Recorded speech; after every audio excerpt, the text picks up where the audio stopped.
쉬고 싶을 때가 있죠. 저는 설렁하게 사는 것 같아 보이지만 대부분 그렇습니다만 저는 저를 조금 치는 그런 타입입니다. 그래서 잘 못 쉬는데 마음이 잘 못 쉬어요. 근데 정말 가끔씩 그런 좋은 날이 와요.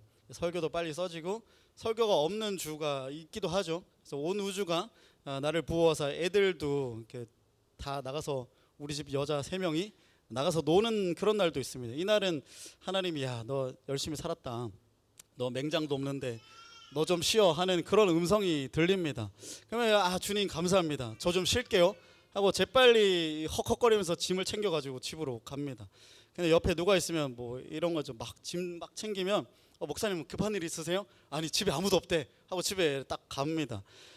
그게 바로 어제였습니다. 아내가 오전에 일하러 나가고 엔젤리너스 가고 애들 제가 밥 먹이고 2시쯤 돼서 날씨가 너무 좋아가지고 집 앞에 공원을 나갔어요. 애들이 개떼처럼 나와 있더라고요. 결이 친구들끼리 또 놀고 은희는 또 가만히 있으니까 은희 친구들끼리 놀더라고요. 저만 혼자 할머니들 옆에 앉아가지고 할머니 눈치죠. 자리 안 비키냐고. 2시간 동안 앉아고 있었습니다. 처음에 뭐 좀 한 1시간 이렇게 앉아있는데 저기 지희랑 지원이 이렇게 지나가더라고요. 그래서 야 어디가 이렇게 저 또 거기 있으면서 사람 붙잡거든요. 심심하니까 붙잡고 또 이야기를 하는데 어디 가냐 스키원 간대요. 쇼핑하러 간대요. 너네 돈 많냐? 쇼핑도 하냐? 뭐 이렇게 헛소리 하다가 보냈습니다. 보내고 좀 마음이 오랜만에 만났는데 반가우니까 그냥 한 5만 원 쥐어 보내주고 그냥 그랬어요. 미담 제조. 5만 원 보내줬어요. 근데 아무튼 지원이가 취업을 했어요. 지원이가 취업을 했는데 9월에 그래서 제 생일에 밥 사주기로 했습니다. 투자 얻은 거죠. 그러다 할 게 없으니까 제가 무신사 들어가가지고 바지 하나 사고 아직 말 안 했는데 바지 하나 사고 조금 지나니까 아내가 저쪽에서 익숙한 실루엣이 공원에 쓱 들어오더라고요. 근데 저한테 안 와요. 내가 있는데 나한테 안 와. 눈빛도 안 줘. 아내는 동네에서 이제 저랑 지나가면 저를 좀 쪽팔려 하거든요. 약간 같이 있으면 막 먼저 지나가고 이런 느낌인데 빨리 집에 들어가라고 하고 아내는 아내 친구들끼리 또 이렇게 놀더라고요. 자매들은 신기해. 그냥 얼굴 몇 번만 보면 그냥 말 한마디만 틈 친구가 돼요. 남자들은 안 그렇잖아요. 우리는 한 1년 봐도 그냥 요 정도 하거든요. 아무튼 아줌마들끼리 놀고 있다 보니까 저는 이제 옆에 할머니들도 갔어요. 그냥 진짜 혼자 덩그러니 앉아 있다가 야 이게 중년 남자가 은퇴하면 이런 기분이겠구나 하는 마음이 들었어요. 그래서 있다가 좀 처량하게 이렇게 마음이 좀 들었는데 근데 가만히 보니까 이제 킬각이야. 이건 집에 갈 거죠. 애들은 애들끼리 놀고 아내는 아내 알아서 놀고 그럼 나는 집에 가면 되지 하는 마음이 들었어요. 2시간 반 동안 앉아 있어 혼자. 2시간 반 동안 나 집에 들어가야겠어 하고 말을 안 하고 짐 다 챙겨가지고 애들 뭐 물이랑 애들 쓰레기 다 저한테 주거든요. 버리고 쓰레기 주고 가고 저 애들 옷이랑 물이랑 다 챙겨가지고 재빨리 집에 갔어요. 제가 보고 싶은 게 있었는데 유튜브에 뭐 악마의 힘을 빌려 만든 성경 뭐 이런 게 있대요. 헛소리긴 한데 아무튼 그걸 너무 보고 싶어가지고 이제 집에 가서 딱 밥 차리고 밥도 없었어 사실. 김치찌개 남은 거랑 계란 후라이 2개 해가지고 밥 없이 그냥 그거 먹고 이제 유튜브를 딱 보려고 했어요. 주방에 쭈그리고 앉아가지고 저는 그렇게 앉는 거 좋아하거든요. 근데 무슨 갑자기 삐삐삐삐 하는 거예요. 주님 감사합니다. 어제 내가 산기도 가니라고 고생했다고 이렇게 쉬는 시간을 주시는군요 하고 밥 숟가락 딱 뜨는데 삐삐삐 하니까 잘못 들었나? 하고 하는데 문이 딱 열리는 거예요. 왜냐하면 이제 아내가 외식하러 갈래 저한테 물어봤거든요 저녁에. 근데 저는 안 간다 그랬어요. 나 안 가. 너네끼리 가. 나 안 가. 하고 이제 저는 저녁 먹으러 갔겠거니 하고 한 3시간은 혼자 있겠다 하고 미타임을 가지는 거죠. 미타임을 가지려고 하는데 삐삐삐삐 들어온 거예요. 근데 진짜 애들이 들어오더라고요. 부엌에 쭈그리고 마중도 안 나갔어. 쭈그리고 앉아가지고 있는데 애들 와서 아빠 뭐해? 아빠 나 한 입만 줘. 나 김치 줘. 아빠 물 떠줘. 물 지효 앞에 바로 있는데 이 현타가 딱 오는 거죠. 아무튼 뭐 다시 나가시긴 하셨습니다만 여러분도 그럴 때 있죠. 일주일 내내 공부하고 뭐 일하랴 주말에 좀 쉬려고 하는데 뭐 엄마가 창문 열고 이불 뺏고 청소기 돌리고, 보니까 여기는 거의 대부분 집에 엄마가 안 계시죠? 아니 그러니까 이제 집에 안 계신 거잖아요, 그죠? 아니면 뭐 전화 아무튼 누구한테 톡이 와서 이것 좀 해줄 수 있니? 이렇게 주변 사람들에 의해서 이게 미타임이 좀 뺏기면 얼마나 분한지 몰라요. 오늘 예수님과 제자 공동체가 그렇습니다. 지난 본문에 예수님은 고향 땅에서 사역 실패하셨지만 제자들 파송시켰죠. 근데 제자들이 복음 전하고 하는데 막 역사가 일어난 거예요. 귀신 쫓겨나고 병이 고쳐지는 역사. 그러니까 주님이 하셨던 일을 내가 눈으로 봤던 그대로 내 삶의 현장에서 이제 펼쳐지기 시작한 겁니다. 제자들은 파송받을 때 주님도 실패하셨는데 나도 실패하면 어떡하지? 사람들이 나 미친놈이라 보면 어떡하지? 아니 가다가 아는 사람 만나면 진짜 개쪽 팔리겠는데? 하는데 역사들이 막 일어난 거예요. 그러니까 두려움 가지고 현장에 갔는데 역사가 일어나니까 얼마나 기분이 좋겠습니까? 이제 제자들은 영적으로나 혼적으로 굉장히 텐션이 올라간 거예요. 텐션이 올라가면 여러분 피곤할 줄 모르잖아요. 그 수련회 할 때도 기도회 할 때 보면 막 1시 막 12시 넘어가면 그 좀 나이 드신 분이나 아니면 젊은 애들은 죽을 상을 지어요. 죽을 상을 짓고 이렇게 막 우울증 걸린 것처럼 이렇게 주저앉아 있거든요. 더 이상 그만 나 못해. 마지막으로 계속 하잖아요. 마지막으로 한 가지만 더 기도합시다 하는데 더 이상 못해 죽을 상 하고 앉아 있다가 마피아 할 때 어때요, 여러분? 텐션 확 올라가잖아요.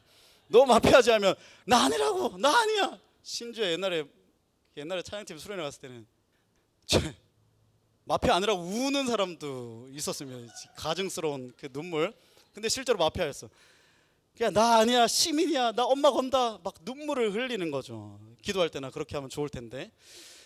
그러면서 게임 끝나면 한 판 더 뭐 막판 하면서 3시 4시 밤을 새도록 하고 폐회 예배가 되면 다시 처자는 그런 일이 벌어집니다. 30절에 사도들이 예수께 모여 자기들이 행한 것과 가르친 것을 낱낱이 고하니, 이 제자들이 그런 상황이에요. 기적들 받고 텐션이 올라가서 쉴 새 없이 사역하고 그 텐션을 그대로 가진 채로 이 몸은 피곤한데 정신은 하이인 거죠. 그래서 예수님한테 온 거예요. 예수님, 우리가 놀라운 역사를 봤어요. 예수님, 저는요 병자 고쳐서 아니야, 네가 아니야, 내가 했잖아. 사실 네가 기도한 거 아니고 내가 했잖아. 막 이렇게 싸우는 거죠.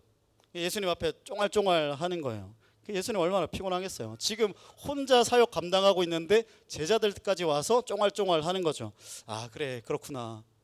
소리 지르면 안드레 너도 조용히 있어. 지금 베드로 말하고 있잖아. 너 다음에 이따가 말해. 이렇게 막 텐션이 올라가 있고 예수님도 이제 지쳐가지고 막 녹초가 되는 그런 상황입니다. 31절에 이르시되 너희는 따로 한적한 곳에 가서 잠깐 쉬어라 하시니 이는 오고 가는 사람이 많아 음식 먹을 겨를도 없다. 그러니까 제자들이 파송받고 또 제자들이 돌아온 그 모든 상황에서 예수님은 음식 먹을 겨를도 없이 일하고 있는데 제자들까지 와서 막 쫑알쫑알하고 있는 겁니다. 이에 32절에 배를 타고 따로 한적한 곳에 갔다 이렇게 기록해요. 식사도 못하고 사역도 하고 계신 거, 사역만 하고 계신 거죠. 그래서 안 되겠다, 이러다가 내가 십자가에서 죽는 게 아니라 여기서 뭐 과로사로 죽겠다 이렇게 하고 무리들과 따로 떨어져 배를 타고 제자들과 한적한 곳으로 가려고 하신 겁니다. 예수님도 많이 지치신 거죠. 제자들도 그렇겠죠. 이제 텐션이 떨어지기 시작하고 쉬는구나, 예수님이랑 이야기 좀 해야겠다, 이런 미타임, 안식에 대한 기대가 좀 있었을 거예요. 네, 33절입니다. 그들이 가는 것을 보고 많은 사람이 그들인 줄 안지라 마을 고을로부터 도보로 그곳에 달려왔대요. 그들보다 먼저 갔더라. 예수께서 나오사 큰 무리를 보시고 그 목자 없는 양 같음으로 인하여 불쌍히 여기사 이에 여러 가지로 가르치시더라. 이 배를 타고 가는데 몰려들었던 사람들이 쉬러 가시나 보다. 그래, 예수님 식사도 계속 못 하셨지, 뭐 배려를 해주는 게 아니라 배 타고 포기하는 게 아니라 도보로 달려가서, 그러니까 배로 가로질러 가는데 도보로 달려가서 제자들과 예수님이 함께 가시려고 했던 한적한 곳에 미리 도착해 있던 거예요. 그러니까 징글징글 하겠죠. 혼자 있을 거라 생각했는데 집에 나 혼자 있겠지 하고 삐삐삐삐 열고 들어갔는데 아빠 하고 막 애들이 달려 나오는 거예요. 예수님의 계획이 완전히 실패한 겁니다. 34절에 보면 이 큰 무리가 나왔다고 하는데, 이 큰 무리는 많은 수의 사람들이 뜻하는 거겠죠. 많은 수의 사람들이 같이 말하는 경향이 좀 있네. 멈추면 안 하고 하면 말하고. 그러나 이 무리라는 말은 도드라짐이 없는 사람들이죠. 특징성이 없이 이 뭉퉁그려진 덩어리를 뜻하는 게 무리라는 뜻이에요. 그러니까 예수님 지금 앞에 나온 사람 중에 나는 누구예요? 내 이름은 이런 거예요. 이름을 내세울 만한 사람이 없다는 거예요. 뭐 가령 어디 가서 제가 고영진입니다. 뭐 어쩌라고요? 이런 다 사람들만 있는 거예요. 그래, 너는 김이래야. 알겠어. 네 이름 있어. 주류로부터 소외된 사람들, 가난하고 병든 사람들이 바로 이 무리입니다.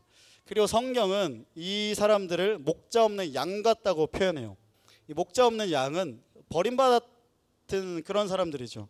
이게 뭐 다른 이제 군사적인 표현으로 하면 왕이 없는 사람들, 왕이 없는 사람들인데 왕이 버린 사람들이죠. 어찌 보면 쓸모없는 사람들이고, 또 본문에서 알 수 있듯이 무엇 하나 주지는 못하면서 주세요 주세요 달라 말하는 이 거머리 같은 인간들이 바로 이 무리라고 할 수 있어요. 주지는 않으면서 달라 하는 사람들 진리잖아요. 밥만 얻어먹고 밥은 한 번도 안 사주는 사람들.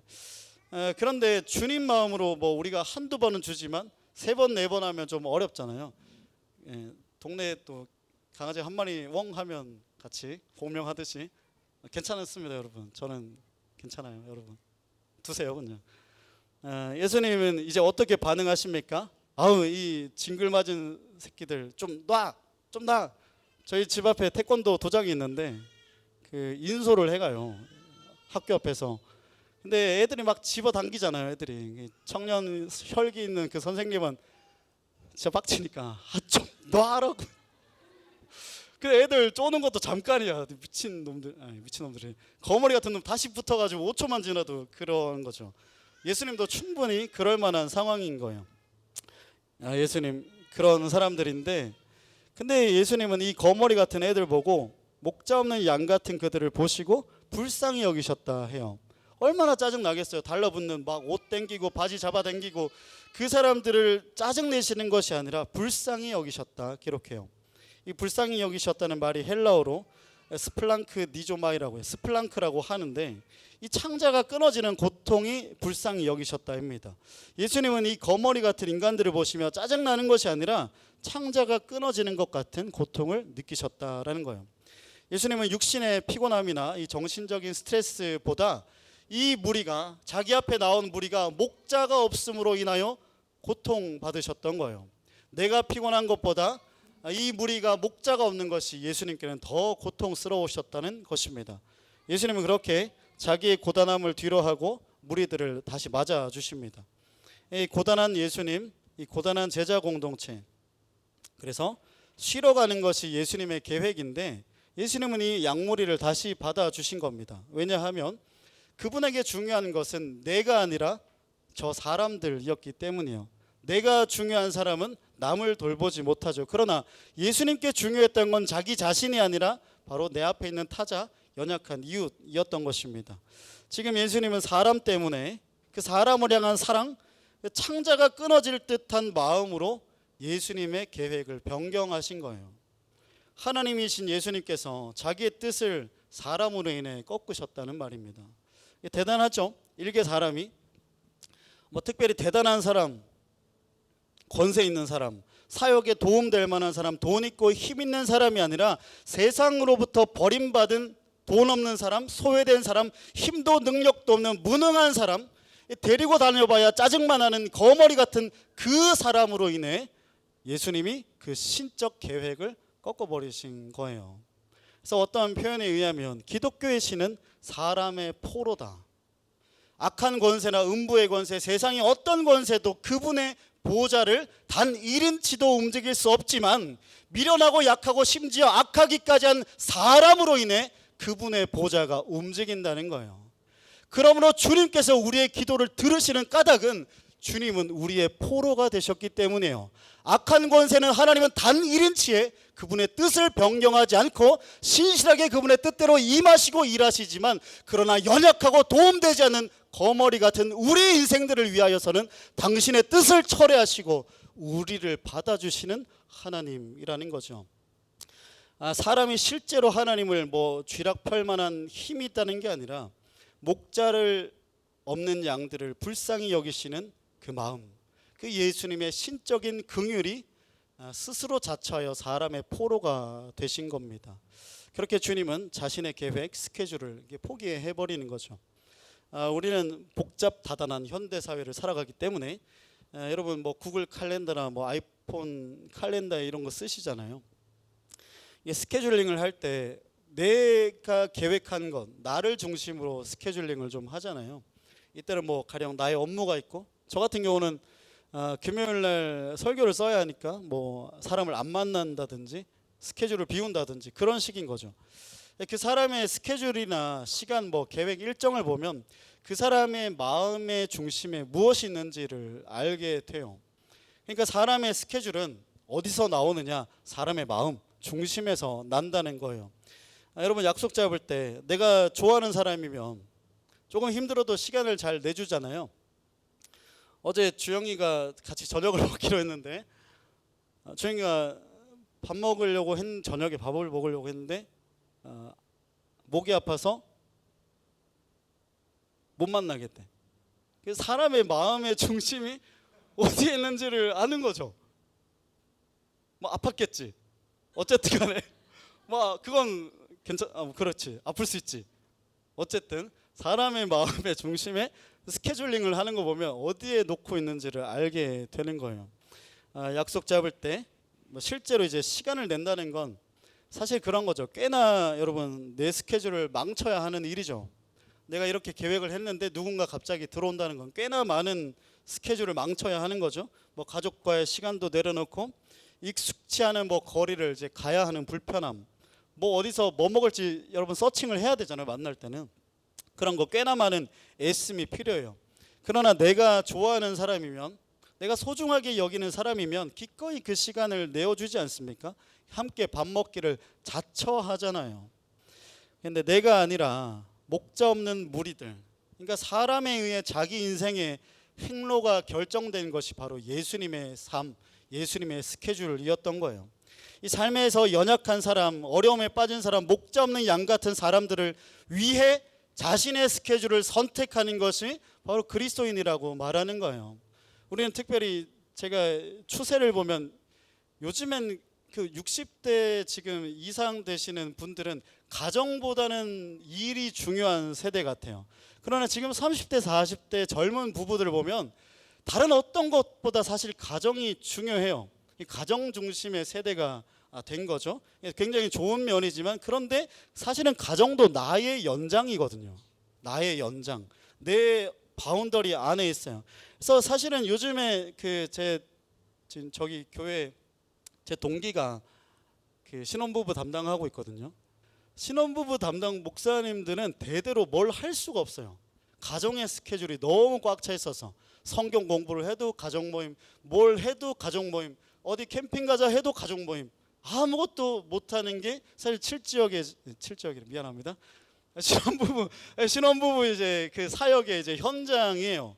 물론 가정 중심 좋죠, 좋아요. 그런데 뭔가 교회가 되고 또 하나님의 어떤 사역들이 이루어지기 위해서는 내가 필연적으로 뭔가를 스케줄을 조정해야 되는 상황이 있단 말이죠. 그래서 뭔 말하다가 이렇게 된 거. 어쨌든 하나님이 동등 되시는 예수님께서 사람의 포로가 되셨는데, 그렇게 신의 스케줄을 사람에 의해 조종했는데 하물며 그를 따르는 그리스도인이겠는가? 신도 사람으로 인해 스케줄을 조정하는데 그를 따르는 제자된 자들 또한 마땅히 그렇게 자기의 스케줄을 조정함이 마땅하다라는 거예요. 그리고 하나님은 이런 사람들을 통해 역사를 일으키십니다. 우리가 오병이어를 읽을 때 오병이어가 숨찬다. 보리떡 5개, 그러니까 물고기 2개, 이 작은 것을 믿음으로 드렸더니 역사가 일어났다. 이게 우리의 공식 로직이잖아요. 아니면 뭐 빈들에 아무것도 없을 때, 날이 저물어 갈 때, 인간의 가능성이 사라졌을 때 하나님의 역사가 나타난다. 이렇게 우리가 보통 읽지만 본문이 말하는 본질은 사실 아닙니다. 본질은 왜냐하면 내가 믿음으로 드린 무엇에 있는 게 아니라 주님 자체가 본질이시잖아요. 주님께 있는 거죠. 본질은 가난하고 병든 사람을 보며 창자가 끊어지는 고통으로 스스로 사람의 포로가 되신 예수님, 그분의 긍휼하심으로부터 오병이어가 시작되는 거예요. 제자들은 돌려보내라 그랬잖아요. 제자들은 돌려보내라 그랬는데 예수님은 이들이 너무나 불쌍한 거예요. 그러니까 그 불쌍히 여기심에서 오병이어의 기적이 시작된 것이에요. 여기가 구원의 출발이고 구원의 본질이고 작은 떡과 물고기 내가 드린 건 그 다음이라는 거죠. 성경에서 여러분 아시다시피 대부분의 하나님의 구원 역사는 주님의 긍휼히 여기심으로부터 시작됩니다. 구원에 관해서 인간의 반응은 그저 예수님 구원해 주셔서 감사해요 반응일 뿐이에요. 하나님이 범죄한 아담 불쌍히 여기셔서 가죽옷 입히시죠. 하나님 종살이하는 이스라엘 불쌍히 여기셔서 출애굽시키시잖아요. 목자 없는 양같이 광야에 방황하는 이 다윗을 불쌍히 여기셔서 기름 부어서 왕으로 세우시고요. 하나님 죄로 인해 죽을 수밖에 없는 우리를 불쌍히 여기셔서 예수님 십자가에 죽이시고 우리를 구원하신 거예요. 그러니까 하나님의 불쌍히 여기심이 우리에게는 구원이 된다라는 겁니다. 그러므로 우리가 그리스도인이자 주님의 제자가 되어 하나님의 나라, 주님의 구속사역에 동참한다는 것은 나의 믿음의 반응, 헌신 같은 표면적으로 드러나는 일 이전에 주님의 긍휼히 여기심과 같은 주님의 마음을 품는 것, 주님의 마음을 아는 것에서부터 시작된다는 것입니다. 그러므로 누가 주님의 구원 역사에 동참하는가? 똑똑한 사람, 돈 많은 사람, 심지어 오해하지 마세요. 기도 많이 하는 사람도 아니고 주님의 마음으로 긍휼히 여기는 사람. 여러분 뭐 산에서 40일 금식하면 뭐 성령 받는다, 능력 받는다 그렇겠죠. 그러나 심지어 기도 많이 하는 사람도 아니고 그 마음속에 주님의 긍휼히 여김이 있는 사람, 그 주님의 긍휼히 여김을 받아 나의 시간과 나의 자원을 나누어 줄 수 있는, 기꺼이 희생할 수 있는 마음이 있는 사람, 주님은 그 사람으로부터 이래요. 산에서 40일 금식하고 기도하면 뭔가 장풍은 쏠 수 있고 예언은 말할 수 있겠죠. 그러나 내 돈과 자원을 쪼개어 나의 스케줄을 조정하는 주님의 긍휼히 여기시는 그 마음과 동참한 자가 주님의 구원 역사에 실제로 동참한다는 거죠. 여러분 우리는 세상의 화려한 것들 주목하죠. 뭐 저 같은 경우도 지금 저 혼자 떠들고 뭐 대단한 것처럼 말하고 있잖아요. 그러나 주님의 실제적인 역사가 나타나는 것은 주님의 마음 가지고 순종했던 사람, 주님의 마음 가지고 한 영혼을 품었던 그 사람에 의해 하나님의 나라가 굴러가는 건데, 저 같은 사람이 그런 영광을 다 가로채고 내가 잘난 것처럼 살아갈 뿐이에요. 그래서 주님의 긍휼하심, 주님의 마음을 아는 것에서부터 하나님의 나라가 시작이 됩니다. 제자 공동체가 이제 배를 타고 쉬러 갈랬는데 이 무리를 불쌍히 여기신 예수님이 창자가 아프셨잖아요. 아이고 배야 하시고 아이고 그냥 못 보내는 거예요. 아이고 하면서 일로 와, 아이고 일로 와. 여기서 이제 다시 사역을 하는 거예요. 제자들은 좀 인간이니까 어떻겠어요? 제가 막 뭐 하는데 계속 저는 돌아다니고, 그러면 사역 이제 집에 갈 시간 됐는데 끝나지도 않고 계속 막 전도하고 여러분 기도합시다, 마지막으로 기도합시다, 마지막으로 기도합시다 이러고 있는 거예요. 여러분 지금 뭐 시험 치러 가고 뭐 출근하고 해야 되는데 제자들은 이렇겠죠. 또 이러시네. 예수님도 좀 선을 지켜주시면 좋겠어, 이런 생각이 있겠죠. 35절 36절에 읽어볼게요. 때가 저물어 가매 제자들이 예수께 나와 여짜오되 이곳은 빈들이요 날도 저물어 가니 무리를 보내어 두루 촌과 마을로 가서 무엇을 사 먹게 하옵소서. 제자들이 쉬지도 못하고 예수님 일하시니까 같이 일하는 거죠. 근데 어느덧 날도 저물어 가고 여기는 빈들이니 제자들이 예수님께 말합니다. 예수님, 이제 날도 저물어 가는데 각기 마을로 다 보내서 밥이라도 사 먹게 하시죠. 예수님, 저희 자비량 사역인데 단체 식사는 더치페이가 국룰이지 않겠습니까? 다 마을로 보내시죠. 예수님, 저희도 퇴근해요. 미타임을 가져요. 이렇게 제안을 한 겁니다. 사실 여기 뒤에 좀 짜증이 섞여 있지 않아요? 너희가 먹을 거 주라니까 200데나리온이 부족합니다. 이렇게 말하잖아요. 네, 이런 마음을 아셨던지 제자들도 예수님은 사실은 같은 마음을 갖길 원했어요. 같은 사역을 하는 것도 원하셨지만 같은 마음이 되기를 원하셨어요. 37절에 대답하여 이르시되 너희가 먹을 것을 주라 하시니 여짜오되 우리가 가서 200데나리온의 떡을 사다 먹이리이까. 이 무리들 규모를 딱 스캔하니까 빌립이 말하죠. 200데나리온이 부족합니다. 1데나리온이 하루 품삯이에요. 대충 한 10에서 15만 원 정도 되겠죠. 200데나리온이니까 한 3천만 원이 부족한 겁니다. 밥 한 번 쏠라는데 3천만 원. 이 앞에 나온 사람들이 창자가 끊어지는 고통으로 내가 불쌍히 여기는데 저녁 한 번 쏘려면 3천만 원이 드는 거예요. 여러분을 너무 사랑스럽게 여겨서 식사 한 번 쏘려고 하는데 보니까 한 4, 50만 원 들지 않겠어요? 괜찮은 거 먹이려면. 그런 거죠. 우리가 그래요. 불쌍히 여기는 마음은 있어도 3천만 원은 없잖아요. 그리고 3천만 원 쏴야 될까 봐 주님 마음 달라고 하지도 못하겠고. 무섭잖아요. 마음 받았는데 3천만 원 쏴? 이게 무서운 거예요. 아무튼 주님의 마음으로 긍휼히 여기려고 해도 계산기를 한번 때려보니 진짜로 나에게 내줄 것이 없다는 게 문제예요. 쏠려고 해도 3천만 원이 문제인 겁니다. 주님, 저희가 저들을 불쌍히 여겨 먹이려고 해도 3천만 원이 부족해요.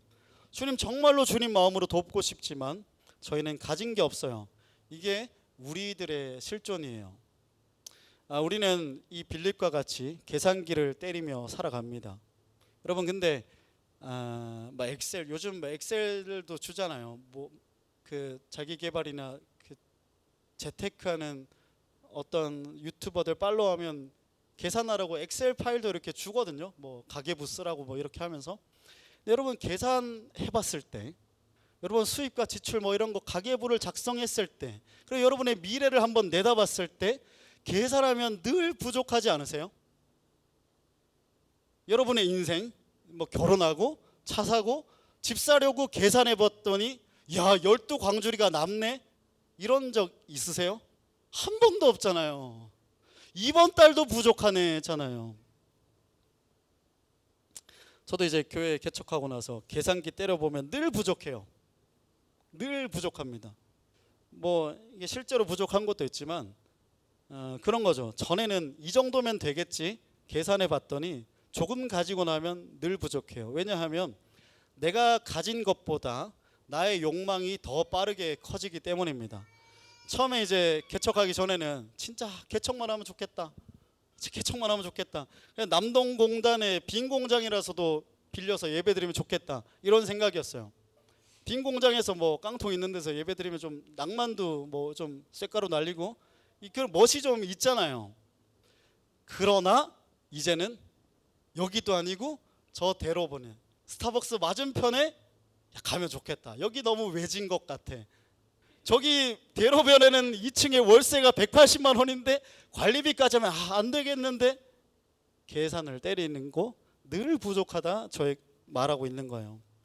인간은 자기 인생 놓고 때리는 계산에는 늘 부족합니다. 인간이 자기 인생을 놓고 계산 때리면 늘 부족해요. 우주에 비견할 만한 것이 이 작은 몸뚱아리에 있는 인간의 욕망이기 때문입니다. 계산기 때리는 우리의 결과는 너희가 먹을 것을 주라 하는 주님의 말씀에 이 빌립이 대답한 것처럼 주님, 우리는 200데나리온이 부족해요. 주님이 너희가 먹을 것을 주라 말하지만 주님 200데나리온이 부족해요 라고 말을 하는 거예요. 늘 이 계산이 200데나리온 부족한 이 계산이 이 냉엄한 실존에서는 참 맞는 일이겠죠. 빌립의 계산은 정확한 것이었어요. 그러나 주님 보시기에 그것이 진리는 아니겠죠. 왜냐하면 그 계산에 예수님은 빠져있기 때문이죠. 우리 인생에 여러분 엑셀 파일 돌릴 때 거기에 예수님을 상수로 넣은 적 있습니까? 숫자만 넣었지 사실 예수님 넣으면 디폴트가 값이 안 나오긴 하죠. 값이 안 나오는 게 원래 우리 인생이에요. 엑셀처럼 우리 인생이 안 되잖아요. 우리 인생의 결과는 늘 부족하다고 나오는 까닭은 거기에 예수님이 사실 빠져있기 때문이에요. 믿음이라는 것은 그래요. 믿음은 엑셀이 아니잖아요. 믿음은 나의 계산에 예수님을 늘 상수로 넣어주는 거예요. 정상수가 넣은 상수. 네? 이때 여러분 예수님을 상수에 우리 인생에 뒀을 때 사람이 당당해지는 겁니다. 예수님이 상수가 된 사람은 여러분 당당해집니다. 가진 것이 쥐뿔도 없어도 막 깝치고 다니는 거예요. 예수님 있으니까. 때론 너무 깝치면 주변에서 야 너 왜 이렇게 깝쳐? 뭐 돼? 아니 나 백수야. 너 뭐 있어? 아니 나 학자금 대출 200데나리온 있어. 네 인생 걱정 안 돼. 걱정돼서 뒤질 것 같아. 근데 너 왜 이렇게 깝치면서 살아? 내 인생의 상수는 예수 그리스도야. 그분이 나의 오병이어를 받으시고 그분이 오병이어의 기적을 일으키시고 12광주리로 내 인생을 채워주실 거야. 기도하고 선포하며 사는 거죠. 여러분 나중에 있을 때 당당해질 것 같지만 가진 것이 없을 때가 제일 당당할 때인데 가진 것이 없는데 왜 쭈구리처럼 사십니까? 가지면 당당해질 것 같아요? 아닙니다. 가진 것 없을 때 어깨 피지 못하면 가져도 당당하지 못합니다. 여러분 제가 아직 뭐가 된 건 아니지만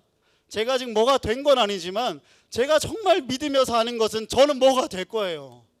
저는 정말 스타벅스 건물에 교회를 들어가서 정말 하나님 보란 듯이 세상 보란 듯이 살 거예요. 저는 뭐가 될 거란 말이에요. 왜냐하면 내 인생의 상수는 예수 그리스도이기 때문이에요. 뭐가 이루어져서가 아니에요. 뭐가 가져서도 아니에요. 새 가족 한 명도 없어도 나는 스타벅스 건물에 들어갈 거야. 내 인생 걱정돼서 뒤질 것 같지만 예수 그리스도가 내 인생의 상수기 때문에 변하지 않는 상수기 때문에 나는 스타벅스 건물 들어갈 거야. 저기 또 보이잖아요. 저걸 우리가 먹으면 돼요. 그래요. 그렇게 깝치는 거예요. 아멘 하면서 내 거야 깝치고 사는 거죠. 사실 3장 남았는데 지금 음악이 빨리 나왔지만 계속 들어보세요. 저와 여러분이 뭐 있어서 여기까지 왔겠습니까? 그냥 쫄려오고 막 그래도 그래 내 인생에 예수 있어. 나는 진짜 그 뭐랄까 예수님한테 사랑받는 사람이야. 여러분 제 뭐 자존감이랄까 어디서 나오냐면 저는 믿어요. 여러분보다 예수님이 나를 아껴주세요. 그러니까 아무리 여러분이 내가 사역을 못해서 욕하고 뒷담화를 까도 주님이 나를 아끼시기 때문에 주님이 나를 특별히 사랑하신다는 믿음, 주님이 나에게 페이버를 가지고 있다는 믿음, 그게 나로 살게 하는 거예요. 여러분 제가 사역할 때 제 욕하는 거 제가 안 들어봤을까요? 그냥 해요. 니보다 나를 더 사랑해 하는 거예요. 그러니까 여러분 계산기에 예수님 넣기를 축복합니다. 그러면 엑셀에 답이 안 나와요. 답이 안 나오는 게 정상입니다. 여러분 원래 그런 겁니다. 여러분 오늘 본문은 아니지만 요한복음에 보면 이제 말한 건 예수님의 긍휼히 여기심의 마음이에요. 요한복음에 보면 이 안드레가 한 소년의 오병이어를 가지고 와서 예수께 드려요. 뭐 안드레가 야 밥 있는 사람 이렇게 삥 뜯어낸 건 아니겠죠. 아마 소년이 자기가 가진 것을 예수님께 가지고 나왔을 겁니다. 기진맥진하죠. 예수님 식사도 제대로 못하시고 자기들 돌봐주시고 목자 없는 양 같은 자기들을 거둬주신 예수님. 그러니까 이분이 기진맥진한 것이 이 소년이 보기에는 마음이 좀 아픈 거죠. 그래서 뭘 드릴 게 없을까? 그분께 내어드릴 것이 없어 자기가 가져온 작은 것 오병이어 자기의 식사를 그냥 가지고 나왔던 거예요. 여러분 이게 오병이어 드린 게 우리가 말하는 것처럼 드렸더니 12광주리가 됐다, 이런 믿음 가지고 드린 게 아니에요. 내가 이거 가져가면 예수님이 뻥튀기해서 우리 다 배 터지게 먹게 해주시겠지, 수익률이 개꿀이겠지, 이런 믿음으로 드린 게 아니라는 거죠. 그저 기진맥진하심에도 나를 돌봐주신 예수님께 감사한 마음, 그냥 드리고자 하는 마음. 내가 이걸 드리면 나는 오늘 굶을 거예요. 나는 언제 내가 식사를 챙겨 먹을지 알 수 없어요. 그러나 나를 돌봐주신 주님은 굶지 않았으면 하는 마음, 주님이 드셨으면 하는 마음으로 그냥 소년이 내어드린 거예요. 뭘 바라고 믿고 드린 게 아니죠. 그런데 이 소년이 내민 오병이어는 5,000명을 먹이고 12광주리가 남게 됩니다.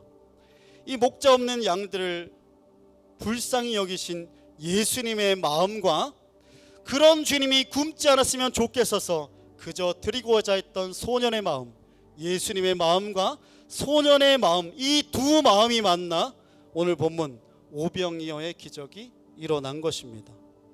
장정만 5천이 먹고 12광주리가 남음이 되는 하늘나라의 만찬이 이 두 마음 위에 차려졌다는 거예요. 그러므로 오늘 오병이어 하나님 나라의 만찬은 200데나리온 3천만 원이 아니라, 계산된 3천만 원이 아니라 마음과 마음이 만나 차려진 식탁, 이것이 바로 오병이어입니다. 그러니 여러분, 주님 믿고 그리스도인이 되었다는 것은 목자 없는 양 같은 이들을 향한 주님의 마음과 또 그런 주님이 굶지 않으셨으면 좋겠어서 자기의 도시락을 내어준 소년의 마음, 이 두 마음을 품고 사는 거예요. 우리에게 이 마음들이 있을 때 우리는 하나님의 나라의 만찬을 경험하고 또 만찬을 나뿐만 아니라 많은 사람들에게 배설하며 살아가는 그런 인생을 살아가게 될 것입니다. 여러분, 오늘 본문의 모티브는 일상 용어로 하면 만찬이죠. 식탁이 차려졌으니까. 신학적으로 이야기하면 성찬이에요. 성찬이라 할 수 있어요. 성찬은 십자가에 찢긴 예수님의 몸과 흘린 피를 상징하죠. 마가복음 6장 오늘 본문이 있기 이전 본문이 바로 그 제목이 세례 요한의 죽음이라는 그 제목이에요. 소제목이. 근데 이 제목은 그렇지만 이 내용을 보면 모티브는 헤롯의 만찬입니다. 헤롯이 만찬을 벌이잖아요. 헤롯은 이 세례 요한이 마음에 안 들어서 옥에 가뒀어요. 왜냐하면 이 헤롯이 한 여자를 좋아했는데 그 여자가 하필 자기 동생의 부인 헤로디아였어요. 형제,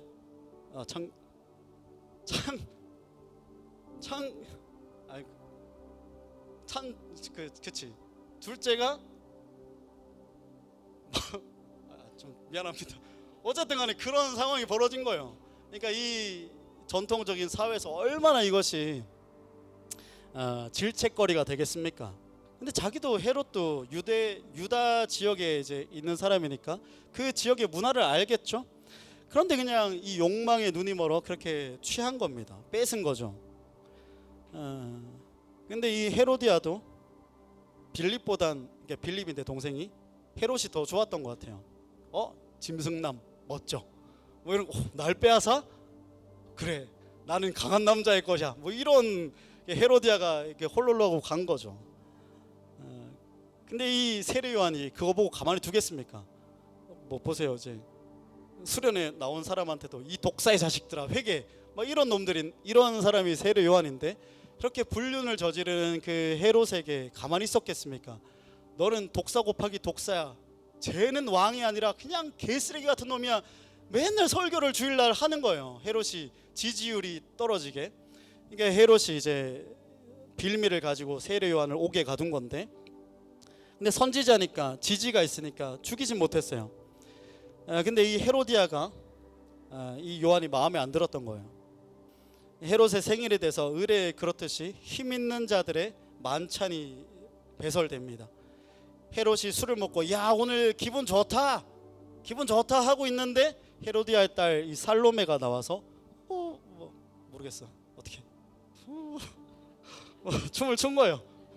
이 기분 좋은 헤롯이 살로메의 춤에 감탄하고, 야 네가 춤을 그렇게, 야 대단하다, 네 소원이 무엇이냐? 소원을 말해봐라. 내 나라의 절반이라도 너에게 주겠다. 그러니까 이 살로메는 이제 나이가 어려요. 한 13살 이쯤인데 엄마한테 가서 이 나이 때는 엄마한테 물어보잖아요. 엄마, 새아빠가 나라의 절반이라도 준대. 뭐 달라고 할까? 나 아이폰 사달라고 할까? 헤로디아가 말해요. 아니, 세례 요한 그놈의 목을 잘라달라고 해. 수작을 부린 거죠. 그렇게 세례 요한의 목이 쟁반에 놓여 만찬상에 오릅니다. 그러니까 잔치가 배설되고 있는 그 식탁 위에 세례 요한의 목이 올라간 거죠. 여러분, 세상의 만찬이 이렇다는 겁니다. 세상의 만찬은 힘 있는 자들끼리 서로의 필요와 필요에 의해서, 권력과 위계에 의해서 필요 없는 자들, 무능하고 무능력한 자들을 만찬장 밖으로 내몰고 가난하게 만들고 소외되게 만들고 목자 없는 양같이 버려두고 누군가의 목을 잘라 만찬을 벌이는 게 세상의 만찬, 헤롯의 만찬인 거죠. 이 세상은 말해요.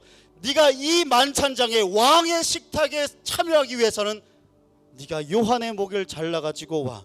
짓밟고 꺾고 빼앗고 와. 세상은 그렇게 누군가의 목을 잘라 만찬을 벌입니다.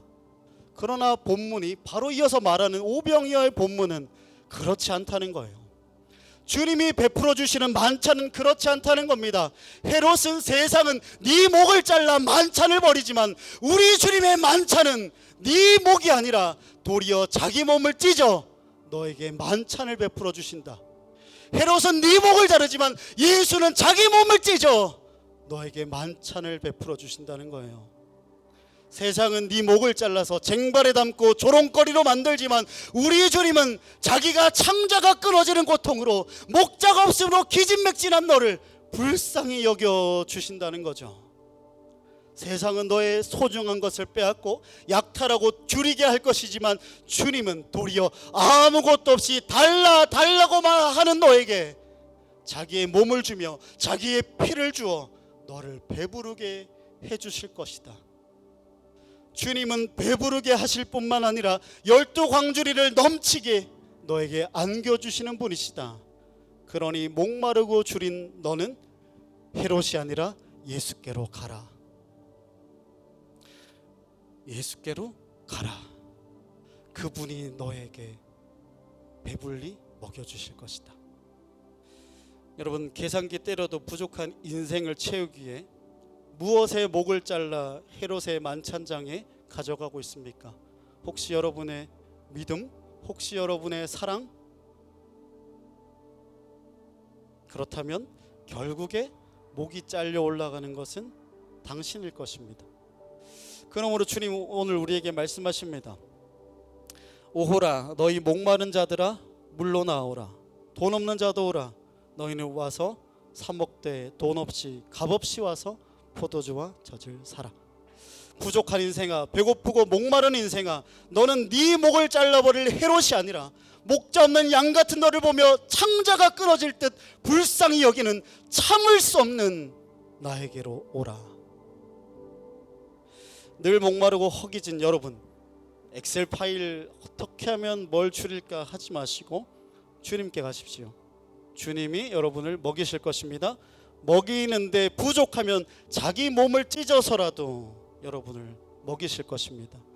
주님은 여러분을 불쌍히 여기시고 여러분을 결국에는 구원하실 것입니다. 그렇게 주님의 만찬장에서 배불리 먹고 마시는 여러분 되시길, 그런 우리 교회가 되었으면 좋겠습니다.